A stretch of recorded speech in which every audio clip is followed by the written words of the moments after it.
Hello guys, नमस्कार। आप सभी का स्वागत है।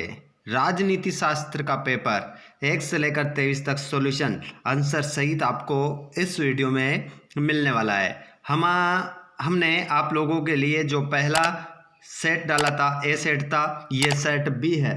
पूरा क्वेश्चन पेपर बनने वाला है सेट ए, बी, सी और डी में से। तो ये सेट ए था, मतलब सेट ए हमने आपको प्रोवाइड करवा दिया है। सेट बी ये चल रहा है, सेट सी और सेट डी आपको जल्दी ही मिलेगा। जितने दोस्तों को सेट सी का इंतजार रहेगा कमेंट बॉक्स में बता दीजिएगा, उतने ही जल्दी आप लोगों को सेट सी प्रोवाइड करवा दिया जाएगा। चलिए, तो अब हम हमारी तैयारी को अंतिम रूप देंगे। ठीक है, बहुत ही शानदार रिवीजन आप लोगों के लिए करवाया जा रहा है। तो स्टूडेंट्स, यहाँ पर पहला क्वेश्चन है, अमेरिका में आतंकवादी हमला कब हुआ था? तो यहाँ पर इसका राइट आंसर बताइए।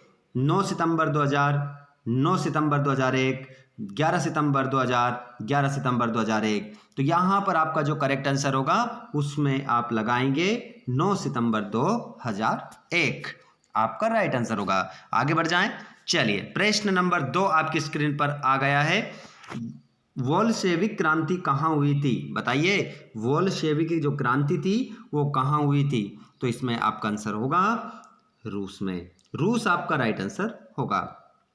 18वां दक्षिण सम्मेलन हुआ था, बताइए। तो 18वां दक्षिण सम्मेलन जो हुआ था वो कहाँ हुआ था? सभी बच्चों के कमेंट आना चाहिए, ठीक है। ऐसा ना करें कि आप आंसर ना दें। तो बताइए 18वां दक्षिण सम्मेलन कहाँ हुआ था? तो इसमें आपका जो सही उत्तर होगा वो हो जाएगा नेपाल में। नेपाल आपका राइट आंसर होगा। अगला प्रश्न है, नई आर्थिक नीति में किसे सम्मिलित किया जाता है? तो नई आर्थिक नीति जो है उसमें किसको सम्मिलित किया जाता है? तो उदारीकरण को सम्मिलित किया जाता है, निजीकरण को, वैश्वीकरण को। तो तीनों को सम्मिलित अगर किया जाता है तो फिर आपका आंसर क्या होगा? उपर्युक्त सभी। तो सभी बच्चे यहाँ पर किस उत्तर के साथ जाएंगे? उपर्युक्त सभी के साथ आपका सही उत्तर होगा। अगला क्वेश्चन, निम्न में से कौन बहुराष्ट्रीय कंपनी नहीं है? तो यहाँ पर जो आपका आंसर होगा बहुराष्ट्रीय कंपनी नहीं है, पार्ले-जी। पार्ले-जी जो कंपनी है वो बहुराष्ट्रीय कंपनी नहीं है। अगला प्रश्न है आपका छठा, 26 जून 1945 में संयुक्त राष्ट्र चार्टर पर कितने देशों ने हस्ताक्षर किए? तो यहाँ पर आपका आंसर हो जाएगा 50 देशों ने क्या कर दिए थे? हस्ताक्षर कर दिए थे। आगे बढ़ जाते हैं रिक्त स्थान की ओर। बिल्कुल भी पूरा का पूरा 80 नंबर का पेपर किस प्रकार बन सकता है, क्या पेपर में आपका आ सकता है, यहाँ पर हम बात कर रहे हैं। तो सभी स्टूडेंट्स ध्यान से इस वीडियो को देखेंगे और सही उत्तर लगाकर आएंगे, गलत ना कर दें जल्दबाजी में। आप लोगों के लिए एक एक नंबर महत्वपूर्ण है। जो दोस्त हमारे 12वीं वाले जुड़ रहे हैं, स्टूडेंट्स हमारे जितने भी हैं, वो सभी एक बार अपने दोस्तों को भी शेयर कर दीजिएगा। जो लाइव क्लास में जुड़ रहे हैं सभी एक बार शेयर कर दो। चलिए, प्रश्न नंबर 2 देखते हैं। पर्यावरण दिवस को मनाया जाता है, तो इसका आंसर आपका क्या होगा? 5 जून। सभी स्टूडेंट्स जानते हैं कि यहाँ पर आपका जो आंसर होगा 5 जून करेक्ट होगा। अगला प्रश्न है, पंचशील सिद्धांत पर हस्ताक्षर किन राजनेताओं के मध्य हुए थे? तो देखिए, पंचशील सिद्धांत पर जो हस्ताक्षर किए गए थे वो हुए थे, एक था चिंग हानफू, चिंग हानफू एक था, और एन राघवन, इनके बीच में पंचशील सिद्धांत पर हस्ताक्षर किए गए थे। अगला प्रश्न है, प्रथम विश्व युद्ध के बाद कौन सी अंतरराष्ट्रीय संगठन का जन्म हुआ था? तो बच्चों आपका आंसर हो जाएगा इसमें संयुक्त राष्ट्र संघ। क्या लिखेंगे? संयुक्त राष्ट्र संघ। संयुक्त राष्ट्र संघ आपका उत्तर हो जाएगा। आगे हम बढ़ जाते हैं।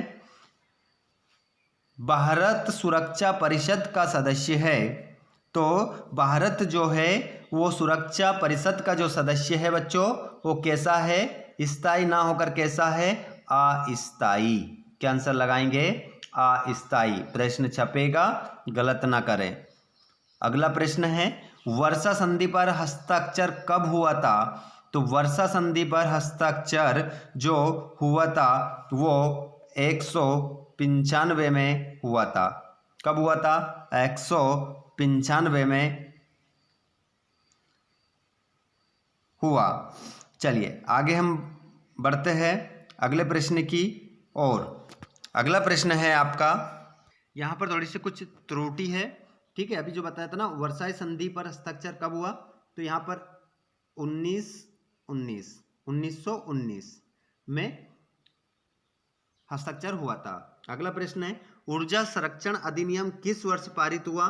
तो ऊर्जा संरक्षण अधिनियम किस वर्ष पारित हुआ, तो इसका आंसर आपका होगा 2001 में पारित हुआ। याद रखिएगा ऊर्जा कब मिली थी, 2001 में मिली थी, ऐसे आप याद रखेंगे। और हिरोशिमा एवं नागासाकी में अणु बम किस सन में गिराया गया, तो इसका आंसर हो जाएगा 1945 आपका करेक्ट आंसर रहेगा, ठीक है। किसने गिराया था, अमेरिका ने गिराया था जापान के हिरोशिमा और नागासाकी पर।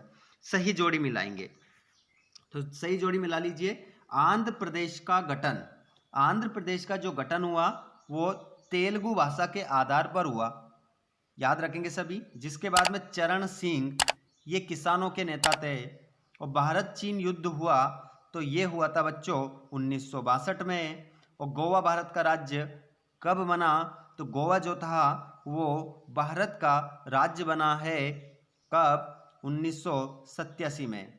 और पूर्व प्रधानमंत्री इंदिरा गांधी की हत्या हुई तो ये हुई थी उनकी 1984 में। और पूर्व प्रधानमंत्री वीपी सिंह, इसका आंसर आप मिलाएंगे जन मोर्चा से मिला लेंगे। गलत ना करें क्वेश्चन किसी भी प्रकार से, सभी प्रश्नों के आंसर आपको देना है। देखिए अब एक शब्द एक वाक्य में उत्तर देखेंगे, सभी प्रश्नों के उत्तर आपको बताए जाएंगे। रियो पृथ्वी सम्मेलन में कितने देश के प्रतिनिधियों ने भाग लिया था, तो इसमें आपका रियो पृथ्वी सम्मेलन में कितने देश के मतलब प्रतिनिधियों ने भाग लिया था, तो इसमें आपका जो आंसर होगा 100 से अधिक, 100 से अधिक आपका आंसर हो जाएगा। बाद में अधिक और लिख लीजिएगा, 100 से अधिक, है ना। आगे बढ़े अगले प्रश्न की ओर। आसियान सदस्य देशों की संख्या, तो आसियान सदस्य देशों की जो संख्या है बच्चों कितनी है, 10 आप लिखेंगे। अगला प्रश्न है आपका मेनाकार्ट का संबंध किससे है, ठीक है। तो मेनाकार्टा का जो संबंध है बच्चों वो है इंग्लैंड से, ठीक है। ये एक इंग्लैंड का क्या है, एक परिपत्र है जिसमें इंग्लैंड के मौलिक अधिकारों का क्या किया गया है, वर्णन किया गया है, ठीक है, 1215 में। तो मेनाकार्ट उसे कहते हैं, इंग्लैंड के मौलिक अधिकारों का इसमें वर्णन है। और भाग्यवधु से चीर प्रतीक्षित भेंट संबोधन किस राजनेता से संबंधित है, तो इसका जो आंसर होगा वो तो वही होगा जो हमारे प्रथम प्रधानमंत्री पंडित जवाहरलाल नेहरू इसमें आ जाएगा। अगला क्वेश्चन है योजना आयोग किस तरह का निकाय है, तो ये योजना आयोग किस तरह का निकाय है, तो आप लोगों को इसका आंसर बता देते हैं। पंचवर्षीय योजना तैयार करने के लिए क्या लिखेंगे, पंचवर्षीय योजना तैयार करने के लिए सलाहकार निकाय है ना। क्या लिखेंगे, पंचवर्षीय योजना तैयार करने के लिए सलाहकार निकाय है। अगला क्वेश्चन सरदार सरोवर परियोजना में कौन से राज्य सम्मिलित है। देखिए जो एक योजना बनाई गई है परियोजना सिंचाई के लिए, ये पानी की पूर्ति करवाने के लिए सरदार सरोवर परियोजना, इसमें कौन कौन से राज्य सम्मिलित है, तो याद रखिएगा एमपी से बन जाएगा महाराष्ट्र, सॉरी मध्य प्रदेश, और एमएच से बन जाएगा आपका महाराष्ट्र। तो एमपी एमएच ऐसे आप याद रखेंगे ट्रिक से, एमपी हो गया एमएच हो गया, एमएच महाराष्ट्र, एमपी मध्य प्रदेश। हिंदी में ही लिखिएगा, आपको शॉर्ट में याद करवाने के लिए ऐसे बता रहा हूँ। जिसके बाद में जी से क्या लिखेंगे आप, गुजरात, और एक और लिखेंगे आर, GR, है ना, तो राजस्थान। तो मध्य प्रदेश, महाराष्ट्र, राजस्थान और गुजरात, ये 4 राज्यों का आप नाम याद रखेंगे। अगला प्रश्न है, चिपको आंदोलन किससे संबंधित है? तो चिपको आंदोलन किससे संबंधित है? मतलब पेड़ों को बचाने के लिए पेड़ से जो पेड़ों को कटने से बचाने के लिए जो लोग पेड़ों से क्या कर गए थे, चिपक गए थे पेड़ों को बचाने के लिए, इसलिए इस आंदोलन का नाम क्या रख दिया गया था, चिपको आंदोलन। तो इससे संबंधित है, आपने भी पढ़ा होगा, याद होगा आप सभी को। प्रश्न नंबर आ चुका है आपका सत्यापत्य 5वां। तो इसमें हम देखेंगे स्टूडेंट्स, वर्षा संधि की स्थापना 1955 में हुई थी।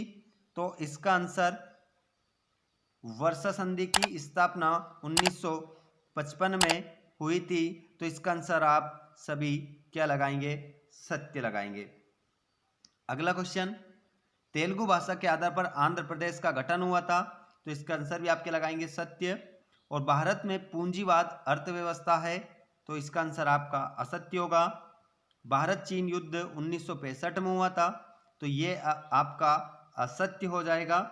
और स्वतंत्र भारत के प्रथम श्रम मंत्री श्री जगजीवन राम थे, तो इसका आंसर भी आपका सत्य हो जाएगा। और AASU असम का छात्र संगठन है, तो इसका आंसर आपका सत्य हो जाएगा, बिल्कुल है वहाँ का ये। जिसके बाद में यहाँ पर हम देखें प्रश्न नंबर 6, प्रश्न नंबर 7। ये इन प्रश्नों को देखिए, बहुत सारे स्टूडेंट्स ऐसे रहते हैं जो बिल्कुल भी स्टडी नहीं करते हैं, जब पेपर आते हैं तब पढ़ते हैं। तो बच्चों, आपको पढ़ने की आवश्यकता नहीं है इन प्रश्नों के अलावा। इन प्रश्नों को अच्छे से लगा कर जाइएगा, आपका क्वेश्चन पेपर पूरा बनेगा, एक भी क्वेश्चन आपका आउट नहीं रहेगा। अगर आप अच्छे से लिख कर आएंगे तो आपको पूरे में से पूरे नंबर मिलेंगे। साथ ही अगर आप अपने नंबरों को कटने से बचाना चाहते हैं, तो मैं जो बता रहा हूँ उस बात पर ध्यान दीजिएगा। तो इसमें आप लोगों को क्या करना है, देखिए, अगर अच्छे नंबर लेना है तो कोई भी प्रश्न आपको छोड़कर नहीं आना है। अब सवाल ये उठता है कि कोई भी प्रश्न तो छूटेगा, कैसे छूटेगा, हमें तो याद ही नहीं है। तो भैया, उस क्वेश्चन से संबंधित आप कुछ भी लिख सकते हैं, जो उस क्वेश्चन से संबंधित जो लिखा है उसमें कुछ तो लिखिए। अगर आपको कुछ 1-2 नंबर, अगर आप फेल हो रहे हैं ना, आपको 1-2 नंबर की आवश्यकता लग रही है, तो वो देख कर नंबर दे देगा आपको, लेकिन खाली कॉपी में आपको कोई नंबर नहीं देता है। तो सभी स्टूडेंट्स अगर इस बात से सहमत हैं तो वीडियो को लाइक जरूर करिएगा और अपने दोस्तों को शेयर कर दीजिएगा। और चैनल पर पहली बार आए तो सब्सक्राइब कर लीजिएगा, अभी आपको सेट C जब आप कमेंट करेंगे तो ही मिलेगा, ठीक है। सभी शेयर कर दें, चैनल को सब्सक्राइब कर लीजिए। धन्यवाद, थैंक्स फॉर वॉचिंग, जय हिंद।